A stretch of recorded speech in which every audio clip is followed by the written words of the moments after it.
সুপ্রিয় শিক্ষার্থী বন্ধুরা, আজকে আমরা যে বিষয়টি নিয়ে আলোচনা করতে যাচ্ছি সেই টপিকসটির নাম হলো বাংলাদেশ আন্তর্জাতিক সংগঠন।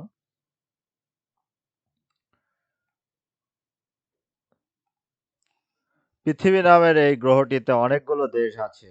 দেশগুলো বিশ্বের 7টি মহাদেশে বিভক্ত।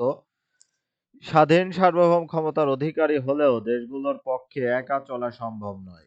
এর জন্য প্রয়োজন পারস্পরিক সহযোগিতা, সম্প্রীতি, বন্ধুত্ব, যা বিশ্ব শান্তি ও এসব দেশের উন্নয়নের জন্য অপরিহার্য। বিভিন্ন দেশের মধ্যে সহযোগিতার প্রয়োজন থেকে বিশ্বে গড়ে উঠেছে বিভিন্ন সহযোগিতামূলক সংগঠন, যেমন সার্ক, ইসলামী সহযোগিতা সংস্থা, কমনওয়েলথ ও জাতিসংঘ ইত্যাদি। তো এগুলো থেকে কিন্তু আমাদের প্রায়ই পরীক্ষায় কোশ্চিন এসে থাকে বিভিন্ন সরকারি চাকরি পরীক্ষায়। এখন আমরা এই অধ্যায়ের জন্য আমাদের জন্য খুবই গুরুত্বপূর্ণ। এ অধ্যায়ে এইসব গুরুত্বপূর্ণ আন্তর্জাতিক আঞ্চলিক সংগঠন এবং বাংলাদেশের সাথে এদের সম্পর্ক বিষয়ে জানব। এ অধ্যায় শেষে আমরা যা শিখতে পারবো: জাতিসংঘের গঠন ও উদ্দেশ্য বর্ণনা করতে পারবো, জাতিসংঘ ও বাংলাদেশের সম্পর্ক বর্ণনা করতে পারবো, জাতিসংঘের শান্তি রক্ষা মিশনে বাংলাদেশের ভূমিকা ব্যাখ্যা করতে পারবো, কমনওয়েলথের গঠন, উদ্দেশ্য এবং বাংলাদেশের সাথে সম্পর্ক বর্ণনা করতে পারবো, ও আইসির গঠন, উদ্দেশ্য এবং বাংলাদেশের সাথে সম্পর্ক বর্ণনা করতে পারবো, সার্কের গঠন, উদ্দেশ্য এবং বাংলাদেশের সাথে সম্পর্ক বিশ্লেষণ করতে পারবো। এখন আমরা জাতিসংঘ সম্পর্কে জানবো। এটা খুবই গুরুত্বপূর্ণ একটি টপিকস। মাত্র 25 বছরের ব্যবধানে পৃথিবী দুটি বিশ্বযুদ্ধ সংঘটিত হয়েছে। প্রথমটি ছিল 1914 সাল থেকে 1918 সাল পর্যন্ত এবং দ্বিতীয়টি ছিল 1939 থেকে 1945 সাল পর্যন্ত। বিশ্বের বিভিন্ন দেশে এসব যুদ্ধে জড়িয়ে পড়েছিল। বিশ্বযুদ্ধ দুটি ছিল মানব সভ্যতার অগ্রযাত্রার বিরাট বাধা। সেজন্য যুদ্ধের পাশাপাশি বিশ্বব্যাপী চলছে শান্তি স্থাপনের প্রচেষ্টা। তাই প্রথম বিশ্বযুদ্ধের পর বিশ্ব শান্তি প্রতিষ্ঠার জন্য 1920 সালে গঠিত হয়েছিল জাতিপুঞ্জ বা লিগ অব নেশনস। কিন্তু বিভিন্ন দেশের স্বার্থের সংঘাতের কারণে এই সংস্থাটি স্থায়িত্ব লাভ করেনি। ফলে 1939 সালে দ্বিতীয় বিশ্বযুদ্ধ পৃথিবীকে গ্রাস করে।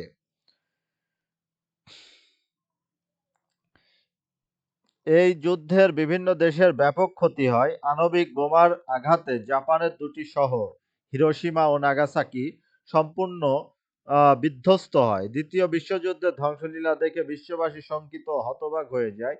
তাদের মনে বিভিন্ন দেশের মধ্যে শান্তি প্রতিষ্ঠার আকাঙ্ক্ষা দানা বাঁধে। এছাড়া তারা অনুভব করে মানব কল্যাণের জন্য যুদ্ধকে পরিহার করতে হবে। দেশগুলোর পারস্পরিক সহযোগিতার মাধ্যমে বিশ্বে শান্তি ও সমৃদ্ধি নিয়ে আসতে হবে। ফলে 1941 সাল থেকে বিশ্ব নেতৃত্ব জাতিসংঘ প্রতিষ্ঠার প্রচেষ্টা হাতে নেয়। তৎকালীন ব্রিটিশ প্রধানমন্ত্রী উইনস্টন চার্চিল ও যুক্তরাষ্ট্রের প্রেসিডেন্ট রুজভেল্ট উদ্যোগে বিভিন্ন দেশের নেতৃবৃন্দর সাথে দীর্ঘ আলাপ আলোচনার ফলশ্রুতিতে 1945 সালের 24 অক্টোবর সান ফ্রান্সিসকোতে যুক্তরাষ্ট্রের সান ফ্রান্সিসকো শহরে জাতিসংঘ প্রতিষ্ঠা লাভ করে। তাহলে জাতিসংঘ প্রতিষ্ঠা লাভ করে 1945 সালের 24 অক্টোবর। এভাবে দ্বিতীয় বিশ্বযুদ্ধের ধ্বংসলীলা ও পরবর্তী বিশ্বব্যাপী শান্তি প্রতিষ্ঠার প্রত্যাশায় জাতিসংঘের জন্ম। শুরুতে জাতিসংঘের সদস্য ছিল 51, বর্তমানে এর সদস্য সংখ্যা 193। যুক্তরাষ্ট্রের নিউ ইয়র্কের সদর দপ্তর অবস্থিত। জাতিসংঘের মহাসচিব হচ্ছেন এর প্রধান প্রশাসনিক কর্মকর্তা। নরওয়ের অধিবাসী ট্রিগভ্যালি ছিলেন জাতিসংঘের প্রথম মহাসচিব। তাহলে জাতিসংঘের প্রথম মহাসচিব কে ছিলেন? তিনি ছিলেন নরওয়ের অধিবাসী ট্রিগভ্যালি ছিলেন জাতিসংঘের প্রথম মহাসচিব। বর্তমানে মহাসচিবের নাম হলো অ্যান্তোনিও গুতেরেস। তিনি পর্তুগালের অধিবাসী। এটাও গুরুত্বপূর্ণ, এটা বিভিন্ন পরীক্ষায় আসতে পারে। গুতেরেস 2017 সালের 21 জানুয়ারি থেকে পরবর্তী 5 বছরের জন্য জাতিসংঘের মহাসচিব হিসেবে নির্বাচিত হয়েছেন। জাতিসংঘের পতাকাটি হালকা নীল রঙের, মাঝখানে সাদা, জমিনের মধ্যে বিশ্বের বৃত্তাকার মানচিত্র রয়েছে। এর দুপাশে দুটি জলপাই পাতার ঝাড় দিয়ে বেষ্টিত। জাতিসংঘের মধ্যে সংঘের বিভিন্ন জাতিসংঘের রয়েছে বিভিন্ন উন্নয়নমূলক সংস্থা। এর মধ্যে রয়েছে ইউনিসেফ, ইউনেস্কো, বিশ্ব স্বাস্থ্য সংস্থা, বিশ্ব খাদ্য সংস্থা, বিশ্ব মানবাধিকার কমিশন ইত্যাদি উল্লেখযোগ্য। এখন আমরা জাতিসংঘের গঠন সম্পর্কে জানবো। এখন আমরা জাতিসংঘের বিভিন্ন সংস্থা বা শাখার গঠন কার্যাবলী সম্পর্কে জানবো। জাতিসংঘের মোট 6টি সংস্থা বা শাখা আছে। এগুলো হলো সাধারণ পরিষদ, নিরাপত্তা পরিষদ, অর্থনৈতিক ও সামাজিক পরিষদ, অছি পরিষদ, আন্তর্জাতিক আদালত, জাতিসংঘ সচিবালয়। সাধারণ পরিষদ জাতিসংঘের আইনসভার মতো জাতিসংঘের সকল সদস্য রাষ্ট্র সাধারণ পরিষদের সদস্য। সাধারণত বছরে একবার এই পরিষদের অধিবেশন বসে, তবে নিরাপত্তা পরিষদের অনুরোধে বিশেষ অধিবেশন বসতে পারে। প্রত্যেক অধিবেশনের শুরুতে সদস্যের ভোটে পরিষদের একজন সভাপতি নির্বাচিত হন। সাধারণ পরিষদে প্রত্যেক সদস্য রাষ্ট্রের একটিমাত্র ভোট দানের অধিকার আছে। কার্যাবলে বিশ্ব শান্তি ও সহযোগিতা রক্ষায় এর ভূমিকা গুরুত্বপূর্ণ। সাধারণ পরিষদ আন্তর্জাতিক শান্তি ও নিরাপত্তা সহ মানবাধিকার সংক্রান্ত বিষয়ে আলোচনা করে। এছাড়া জাতিসংঘের মহাসচিব নিয়োগ, নতুন সদস্য গ্রহণ, বাজেট পাস, সদস্য রাষ্ট্রের চাঁদার পরিমাণ নির্ধারণ, বিভিন্ন সংস্থার সদস্য নির্বাচন, নিরাপত্তা পরিষদের অস্থায়ী সদস্য নির্বাচন ইত্যাদি গুরুত্বপূর্ণ কাজে এই পরিষদ সম্পাদন করে থাকে। নিরাপত্তা পরিষদ জাতিসংঘের শাসন বিভাগ স্বরূপ। নিরাপত্তা পরিষদ মোট 15টি সদস্য রাষ্ট্র নিয়ে গঠিত। এর মধ্যে 5টি স্থায়ী সদস্য, বাকি 10টি অস্থায়ী সদস্য। স্থায়ী সদস্য রাষ্ট্র হলো যুক্তরাজ্য, যুক্তরাষ্ট্র, রাশিয়া, ফ্রান্স ও চীন। তাহলে স্থায়ী সদস্য রাষ্ট্র হলো যুক্তরাষ্ট্র, যুক্তরাজ্য, রাশিয়া, ফ্রান্স এবং চীন।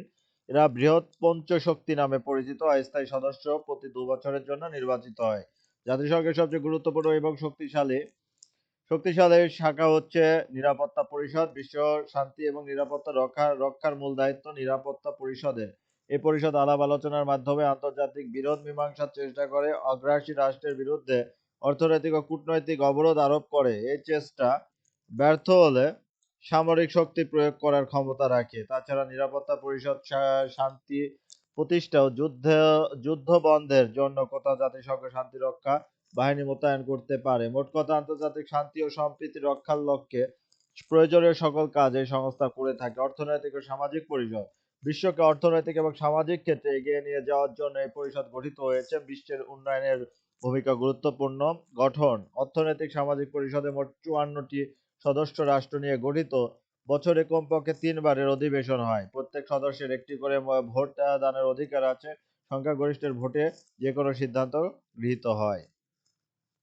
কার্যাবলী: অর্থনৈতিক সামাজিক পরিষদ সদস্য রাষ্ট্রগুলো মানুষের জীবনযাত্রার মান উন্নয়ন, বেকার সমস্যার সমাধান, খাদ্য, কৃষি ও শিক্ষার প্রসার, চিকিৎসা ও পুনর্বাসন, মৌলিক মানবাধিকার কার্যকর করা ইত্যাদি বিভিন্ন ধরনের কল্যাণমূলক কাজ করে।